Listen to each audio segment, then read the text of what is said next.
Hello, guys and gals. This is Widow Plays What Ifs here, and I'm back again with part 3 of What If Deku was Ghost Rider. And I got a few things to say before I roll the intro. First thing is about my new universe I'm gonna create. It's gonna be this is about my the next What If I'm gonna do. The creepypasta What Ifs. The first one is gonna be pretty much a I wouldn't say recreation, but I'm gonna say this is very Jekyll and Hyde inspired. I'm even gonna give the character the creepypasta character the name of Jekyll and Hyde. Though that's not gonna be the real name, they're just gonna take that name as their creepypasta name pretty much. This is not an actual this is not actual Jekyll and Hyde. This is just someone else taking the name pretty much. And this is a female Deku. Though this is pretty much a recreation. I'm recreating her whole character like I am in most of my what ifs. She's completely someone different. So yeah. And this is about the new what if. That's not a part of the creepypasta universe. This is about my original universe I'm creating. After I'm done with my schedule and I start a new one up, the end of my schedule for my what ifs, I am going to create a new what if.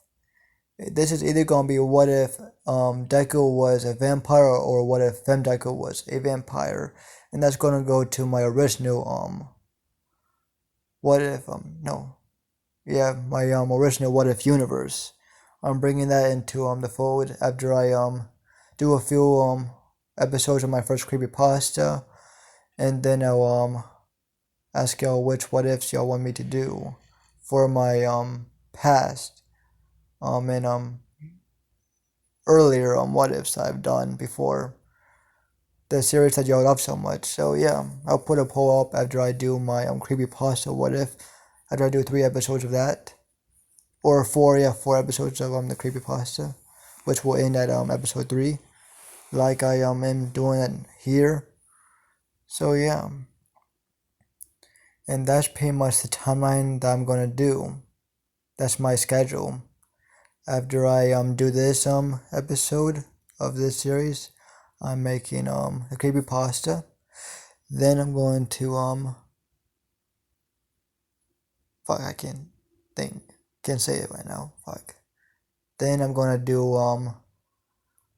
a poll and ask which of my earlier series y'all want me to continue making, and I'll do 4 episodes of that, and then I'll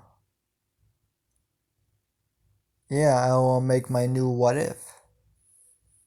No, I won't do that yet. No, I'm going to do a few of those polls. The first one I would do make the first one y'all want me to do, and then I'll do 1 or 2 of those polls asking which of my earlier series y'all want me to do. So yeah, hope you understand what I'm pretty much doing after I make those 2 polls and do those 2 what ifs. I'm gonna do my new what if. What if Fem Deku or regular Deku was a vampire? I have wanted to do this for a while because I am a vampire fanatic. I love vampire lore, and yeah, the thing that got me to have the idea of making a vampire what if is actually a song that I've listened to. Let me show you actually. Well, my internet is not doing shit right now, so my bad about that. It won't let me look at the videos right now on YouTube. So yeah, I'll do that in a little bit whenever it's working for me. But yeah. So let me roll as I'm done with telling you. Oh yeah. The song that I wanted to show you actually was Falling in Reverse's I am not a vampire, revamped. That song gave me the idea of making the what if. That song is so good, guys. Like really, y'all gotta check that out if y'all haven't watched it already. Falling in Reverse is fucking great. Yeah, and that song it's just Steph's kiss. But yeah, now I'm done talking about a song, and I just want to tell y'all I am a very musical person, so most of my the ideas I get are off of music that I watch or listen to. Like I am a very musical person. I love music. So yeah, just wanted to tell you that if I haven't told you before any of my what ifs. So yeah, and let me roll my intro, guys.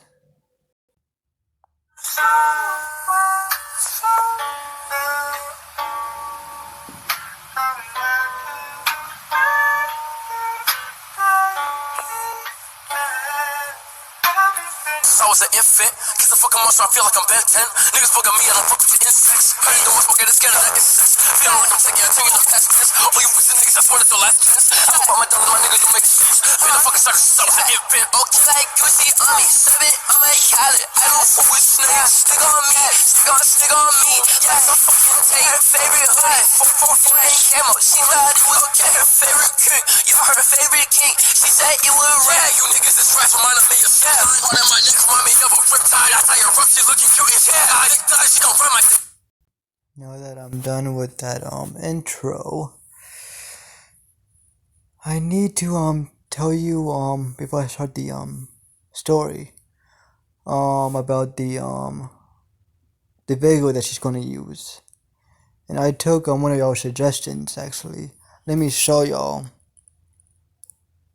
It's this dude right here, DD space DDDD.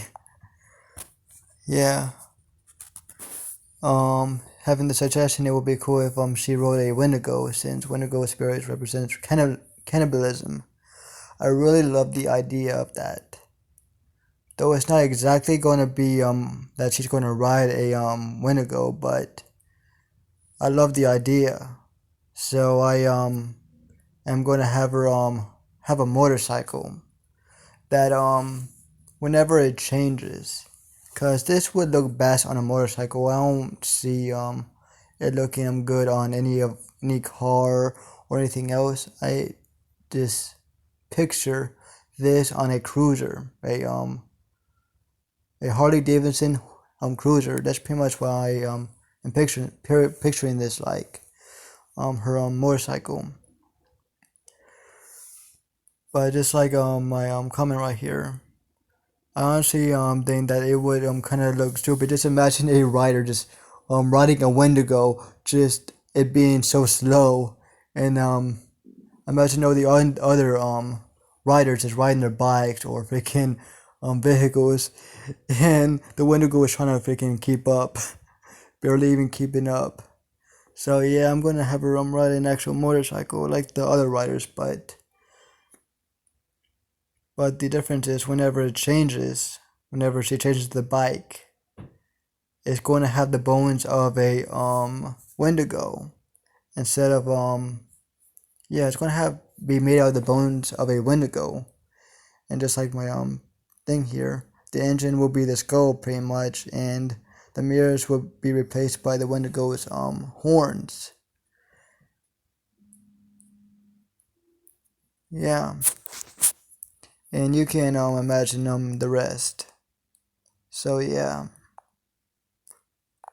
I actually really like that freaking idea that the Wendigo represents cannibalism, and that really and I mean that really freaking goes well with Natalie. That fits perfectly with her. So yeah, that's what her Harley Davidson cruiser is gonna pretty much look like, if you can imagine it. Let me show you a picture of a Harley Davidson cruiser. Let me see. This is what her bike will look like whenever it's not transformed, when it's in its regular form. This is what her motorcycle will look like, pretty much. I think this is a decent looking Harley Davidson. So I actually really liked it. So this is what her motorcycle would look like. And I like black motorcycles, so this really goes well, I think. So yeah. Just imagine the bike whenever it transforms. Um the long skull of the Wendigo will pretty much be up front. And you see those bars, they will not really be there. But you see the two bars going down to the wheel. That's pretty much gonna be the Wendigo's bone hands, pretty much. If you can imagine it, bone arms and then the hands being at the end, pretty much.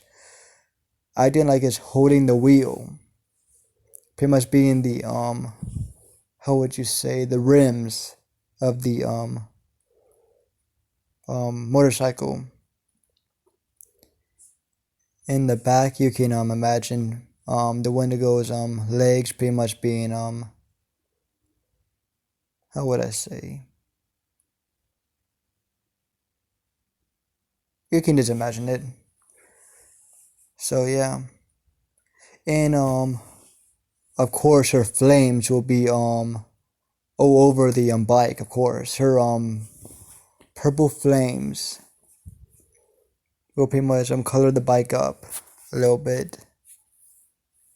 So yeah, just imagine all that, please, because I'm done trying to imagine it. I have spent enough time imagining what this bike would look like transformed. And yeah, I'll go back to my picture. Okay, now on with the story. So it took me so long to pretty much say how the bike looked like whenever it's transformed. But yeah. But she hasn't found that bike yet. She has not found it. And I'm going to start with another suggestion too. Her start off vehicle that she's going to use is going to be a Mustang. She's not going to find that bike yet. So this is pretty much a theft. Pretty much she stole my Mustang. I don't know whoever said a Mustang in the comment section. Shout out to you. I forgot your name. I'm sorry. But I saw a Mustang and I thought I had to put that in there. So she sold this car whenever she went into the world, and she's been using it ever since. She likes it, but she knows she's not going to keep it. It doesn't really fit her style. So she's just been using this Mustang out on her nightly get outs and her murder spree, pretty much murdering gangs, anyone that she sees fit.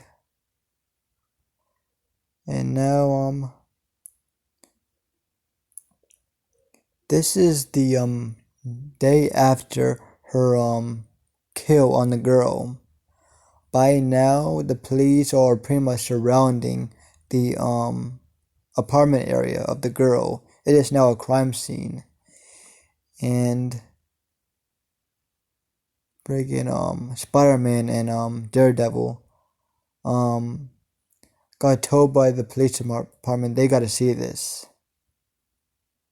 And it takes a while for them to get to the crime scene. As they get there eventually, I'm gonna say this is the middle of the day.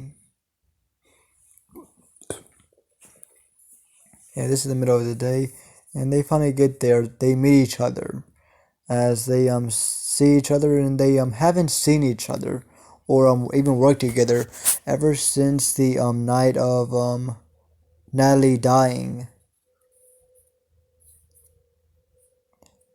They knew that this girl had a lot of mental issues. They felt bad that she had to die and they couldn't prevent any of that from happening. Like they have a death of a villain on their conscience, pretty much. They always have their villains surrender or put them in their place. in a prison or a mental institute or whatever they need to be put in. They could tell that she needed to be put in a mental institute to help with her issues. So they've been thinking ever since they could have prevented her death, but they couldn't do a thing. So yeah, that kind of weighed them down a little bit. So oh shit, my habits kicking in. My bad. But yeah, as they are walking up the stairs to the girl's apartment, and they Spider-Man asks the chief, the person in charge of the crime scene, ask him what's going on. Why were they called to a crime scene or a regular crime scene? As the cop says, this is not a regular crime scene. As they get closer and they see footprints, scorch marks of boots, and they see a claw like hand on the knob of a the door. As they're getting some pretty Ghost Rider vibes, because of course Avengers know who the Ghost Rider is, and the writers, or at least most of them. Most of the writers are pretty much good guys, vigilantes. Some of them are heroes, some of them are vigilantes. So yeah, they're getting very Ghost Rider vibes.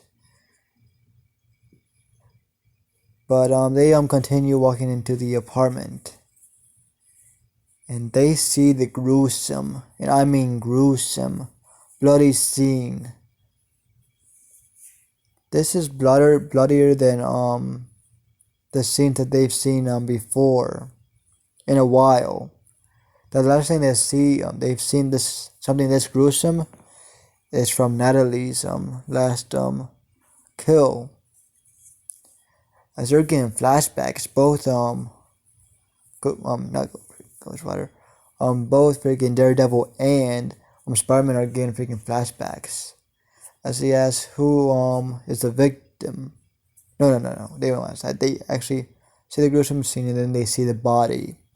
It has been laid it's still in the same place where it was put.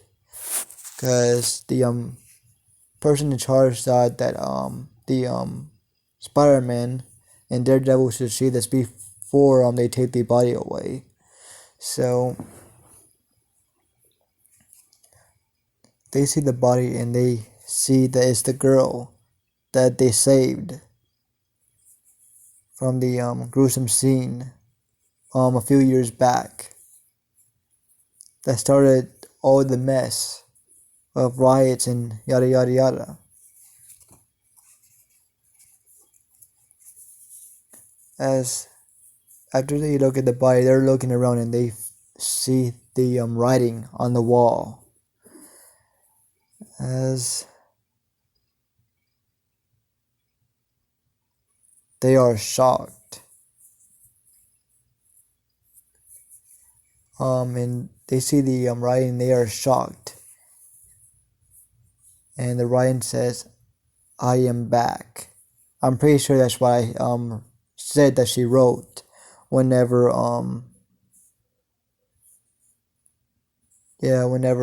she wrote that. I'm pretty sure she wrote that in the last episode.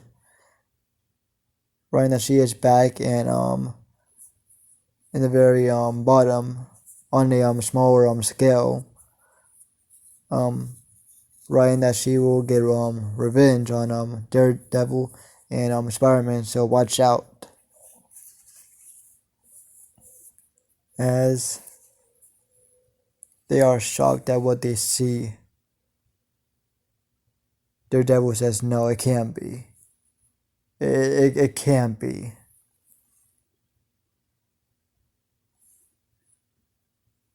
As Spider-Man says, is just in complete disbelief and shock. as he asked, "Do you think this is a copycat killer that just wants to finish what Natalie started?" Because there was a lot of those. We've seen a lot of these type of murders, copycats, but Spider-Man says to Daredevil, "I have an ominous feeling saying that this is the real deal. There's just something about this murder that is so familiar. Even though all the other kills were familiar, they're pretty much copying her, but this itself is just, you know what I'm talking about, don't you, Daredevil?" As Daredevil is just nodding his head as he says, "Yes, I have the same feeling, Spider-Man." As Spider-Man asks, "Do you think it's impossible for her to come back alive? Is it?" As Daredevil looks at Spider-Man dumbfounded with a dumb expression on his face as he says, "With all this shit that you've seen doing hero work, are you surprised that someone came back from the dead? Shit, we had an alien invasion. We have fucking people that freaking make deals with the devil. We have fucking people that get superpowers from being a test lab a blah, I can't say the word right now, a lab rat.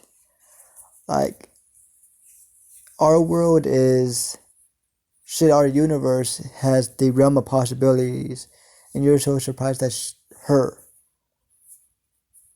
that she is not dead."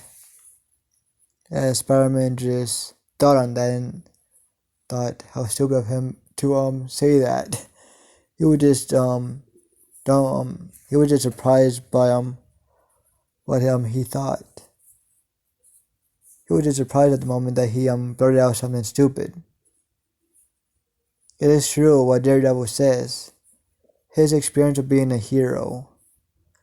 He has went through so much crap and so much supernatural and crazy stuff that he shouldn't be surprised at this moment that she's still alive.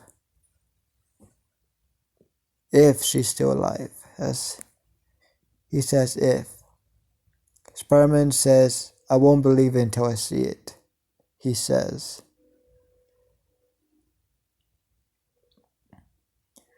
As right now, on the other side of the street, Natalie, with a hood covering her head, as she's looking at the crime scene, as she smirks once she saw Daredevil and Spider-Man go inside the building. She thinks, "I'll have my revenge on you two. I want y'all to soak it in. Soak in that I'm alive. And I'm gonna ruin y'all's lives," she says.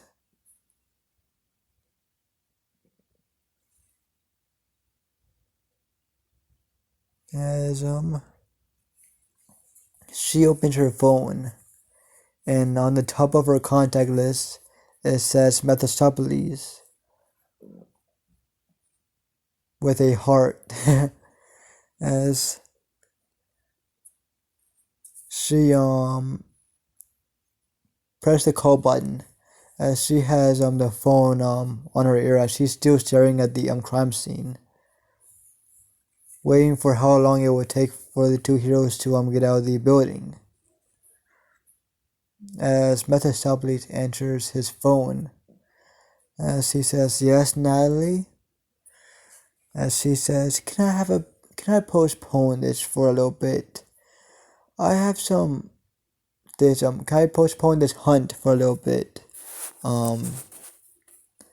Best friend," she says, with glee, with happiness, I'm gonna say. Not really glee, but happiness. a little bit, just a little teeny tiny bit. But Mephistopheles can hear the happiness in her voice as she's talking to him. As every demon that's beside Mephistopheles right now sees him smirk a little bit, as this sends shivers down their spines, as they think, who could have been able to do something like this to our Lord? This is scary, they think. As he says, what do you need the postponement for on the hunt? As he says, personal reasons. As Mother Shelby thinks and he says, oh, unfinished business is it? As she says, yes, master. And she says, I have two heroes that I want to destroy. I want their sanity to snap. I want them to feel pain. I want to eat them, she says, with glee. This is the most glee that she'll ever have. As whenever she speaks and talks about eating someone, her emotions skyrocket. Anything else that she sees or talks about, she doesn't have much happiness or sorrow about it. But whenever she's speaking of eating someone, she has so much happiness and glee and erophobia. I can't pronounce that word. You know what I'm talking about. Whenever she eats someone. So she has so many happy emotions when she's eating someone. That's the only time that she'll have emotions that's at a past a certain point. So yeah.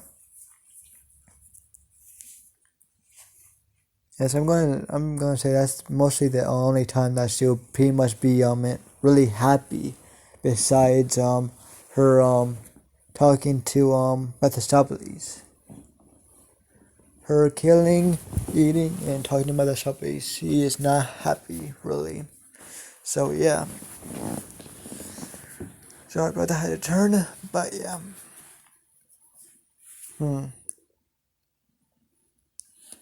As she sees the two heroes leave the building right now, as she smirks as she walks off into an alleyway into the darkness. No one's seeing her. As we're gonna skip to no before she the sun the scene ends, whenever she gets into the alleyway, but the sublease says, you can do what you want, Natalie. Just come back whenever you're done. But make sure after you're done with your personal issues, kill no. Screw that. Just kill the bounty and you can stay in the human world until you have your personal issues over and done with. As she has a big smile on her face, a big and devilish smile, as this will send shivers down anyone's spine that saw it. As she says, no problem, Mephistopheles.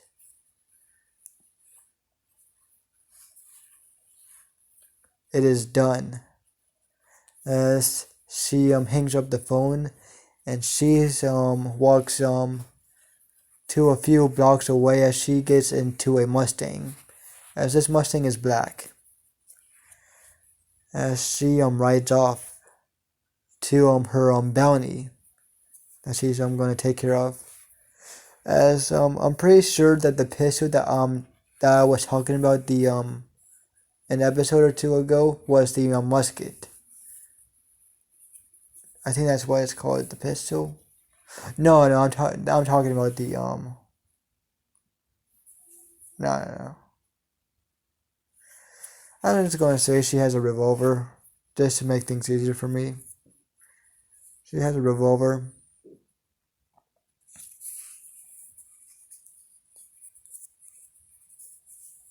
Yeah, she can easily just transform that revolver.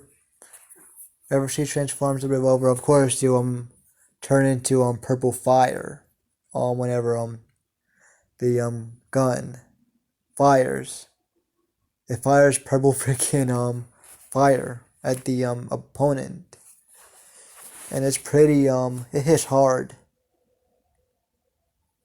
Just one or two shots of that and you're dead. There's a pinch where she shoots. So yeah. Hmm. What should I say? Yeah, I'm gonna say it's nighttime, and right now, she transformed the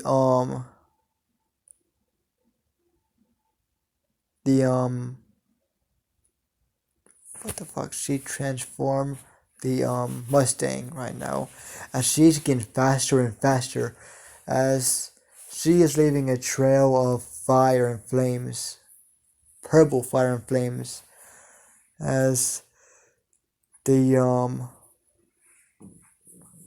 car is fully transformed. As she's pretty much doing a wheelie. She's popping a wheelie on it pretty much, as she's shouting Yahoo! She's having fun, as she's laughing psychotically, as she's looking out the window, the driver's seat window, as she's getting closer to the abandoned building where the devil is. As Meta said, you can either kill the opponent or you can just bring him to hell. Either one works. As she thinks it'd just be easier on my part if I just kill him. He'll be pretty much at Meta feet either way. So she's gonna kill him and he'll be brought to hell. As she drives right into the to the building, the abandoned building, and she stops the Mustang. As by now everyone heard the loud roar of the engine of the Mustang, as they get out of the area or get out of the room that they're in. They all are wondering what's going on, as they see the Mustang that's up in flames, as they see a door open, and once the devil came out and he saw the freaking fucking Mustang, and he saw the door open, he knew he was screwed right away. But he started to run. As his men asked, why are you scared? Why are you running? As she gets out of the car now. She gets out of the car. As she gets up, as she slams the door closed. As the men, all the henchmen, are just confused, as the boss, pretty much the devil, saying to them, kill the bitch, kill her. She's after me. She's after me, guys. As they start getting their weapons and they start shooting her. as she's pretty much eating bullets right now, as they're shooting her up, as she's just taking it all in, as they all are out of bullets right now. Just imagine that one scene where the same scene that I mentioned earlier where she was eating bullets whenever she died. Just imagine that right now, and exactly like that.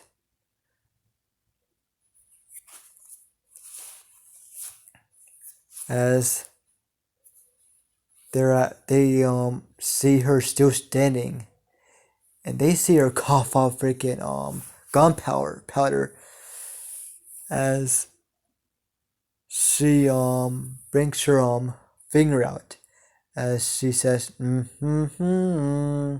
no no in a very devilish feminine voice as she freaking shoots flames out at all of them, pretty much burning them to a crisp. Some of them are more burned than others as they are just screaming agony as this is hell flames. This is hell flames, but it's just a different color. And you know the reason soon. As they are screaming as some are still up. As they only have slight degree burns as they load their weapons and they're just continuously shooting at her as she brings out her chain as she is killing them, just doing what you know what Scorpion would do with his chain, his kunai chain. I think it's called a kunai chain. Fuck, I don't know what it's called. As she's just freaking killing them, pretty much freaking shooting her chain through their heads as they're all dropping flies. As by the time she's done with them, the devil is starting to run as he's just running his ass off as she's having fun with this. As she says in a playful tone, "You can't get away. You can run, but you can't hide. You can run, you can try, but I'll find you. I'll always find you." As she is walking, horror movie-esque, just walking like one of the a horror movie a villain would do. As he's just trying to run for his life, as he runs into a room, just holding his breath, hoping to not attract her attention, as he thinks that there's no way that she can find him, but she can. She can scent. She can smell the sin. She can smell his sin. She can track him by his scent. As those are two ways that she can track him. But she can smell his sin from miles away. As she gets closer and closer as she walks up to the room that he's in. As the door is closed, as she bangs the door open with her foot. As she is freaking just whistling right now.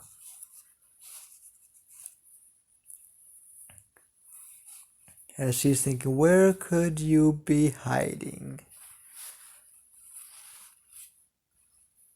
As she looks in the closet, she thinks that's his only hiding place. As she hears faint whimpering inside the closet, as she thinks, yes, he's here.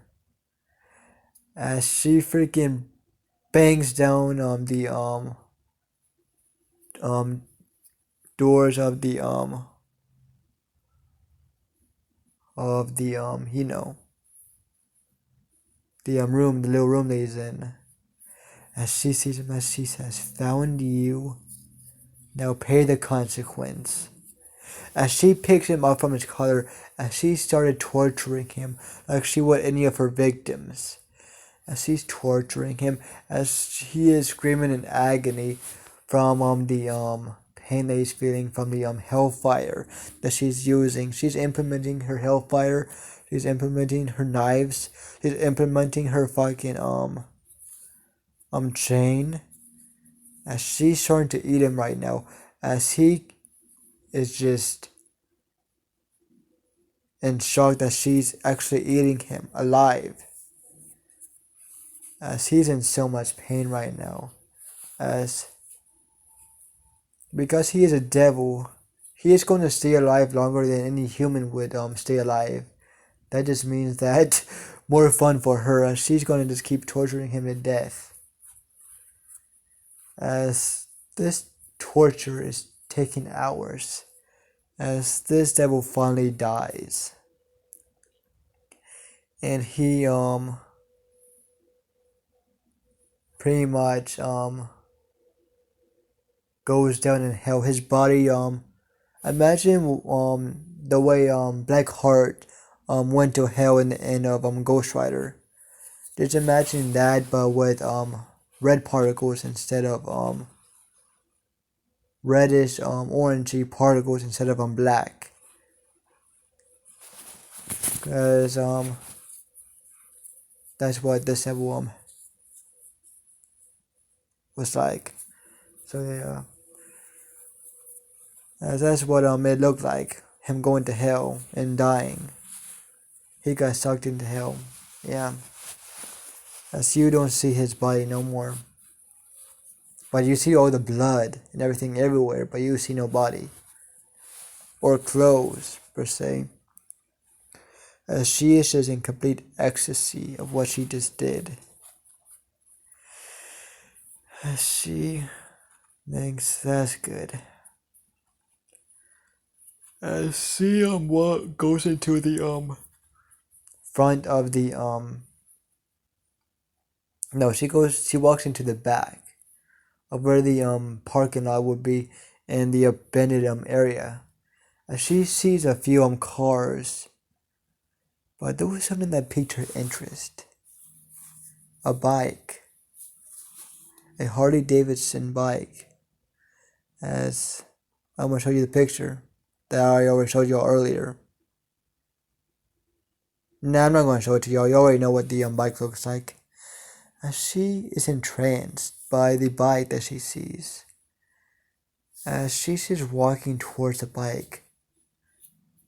And she's walking to it like she's entranced. As she's not blinking nor leaving the sight of that bike as she's walking towards it. And getting closer and closer until she touches it.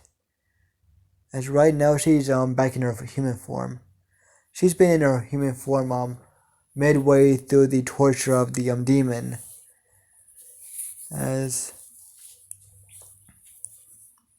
she's just entranced, as she's just looking at the bike, as she's just touching the bike all over. As she thinks, this is it. This is the vehicle that I will use from now on.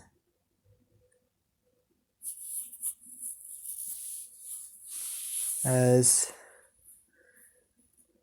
I'm gonna say, she transforms into her Ghost Rider form. And she gets on, no, before she gets onto the bike, she puts her hands, her transformed formed hands onto the bike as the bike started changing. And it started to move, started to change. And she sees the form that it's taking.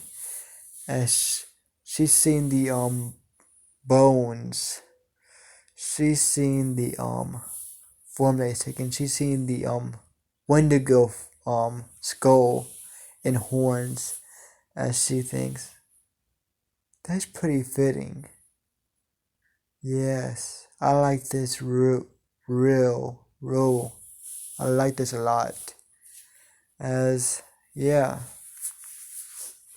as Actually, the Wendigo is actually the Wendigo's handlers could actually take the place of the handlebars of the motorcycle. Yeah, that would be actually cool. Yeah, that actually would make sense. The handlebars, yeah.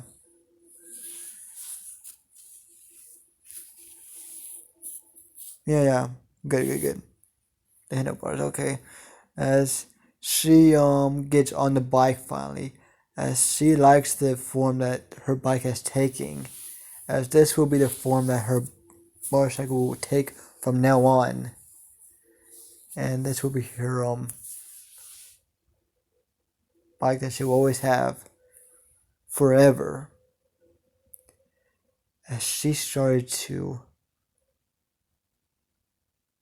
um ride her motorcycle, as her bike is getting faster and faster, as as she's damaging everywhere that she's going with her motorcycle, as she doesn't even know where she's going, as she's moving with her motorcycle, freaking just moving and moving, leaving carnage pretty much every place that she goes by. Stores, the glass of the stores break. The road that she is on pretty much has her wheels pretty much indented to it, and fire, a trail of fire in her wheel indented into the concrete. As she's going so fast, as she goes into a abandoned warehouse, as by now it's daytime and she's changing back to her human form. But she will remember all this because this isn't her first time changing at all. So yeah, as she her bike and her transform back into their normal forms, as you see the sun begin to rise, as she thinks, why am I going to a abandoned warehouse? I need to go back to my apartment that she has. As she started to change directions, as she was going to the abandoned warehouse where she did all of her killings at, and planning. She's just too accustomed to that place, where that's where she was going without second thought. So she started to change direction. So she went to her apartment. As she hid her bike, and she went to her apartment, and she slept throughout the day. As she woke up around, I'm gonna say 4 or 5 p.m. No, 3 or 4 p.m.